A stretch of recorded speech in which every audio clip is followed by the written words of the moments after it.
The simplicity of football is one of the things that make it the most popular sport in the world. All you need is a ball and you've got yourself a game. But it's not always that straightforward, and for hundreds of years, people have been playing football in a variety of weird and wonderful ways. So in honor of that, this is Copa 90, and these are the top 5 alternative forms of football.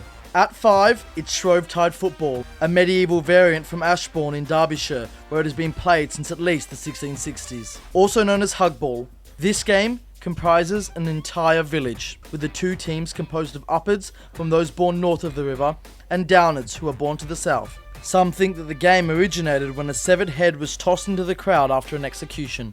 It lasts 16 hours spread over 2 days, the goals are 3 miles apart, and the ball is goaled by taking it back to your own post rather than the opposition's. Oh, and just to make things harder, new goal positions mean you have to actually be in the river to score. At 4, it's the Frostbite Cup. Snow is one of the few things that can stop play on a football pitch, but in a city where winter lasts a good 5 months, this is clearly unacceptable. Montreal's Ringleaders FC have made a tradition out of beating the elements to compete for the Frostbite Cup and show their dedication to playing football, whatever the weather. At 3, it's three-sided football. As with any good sport, this particular variation was devised by a Danish situationist philosopher. Asger Jorn came up with the idea in the 60s as an attempt to help ease East-West tensions between the US and Russia. Obviously. Jorn never actually saw a game played, but these days it's thriving and living in South London with teams such as Philosophy Football, Strategic Optimists, and New Cross Irregulars keeping the dream alive. At 2, it's Icelandic Mud Football, which is basically exactly what it sounds like. The pitch might make Bradford's look like the Emirates, but it's also a lot of fun, with people coming from all over the world to give it a go, despite the very real possibility that you'll get your face ploughed in the mud.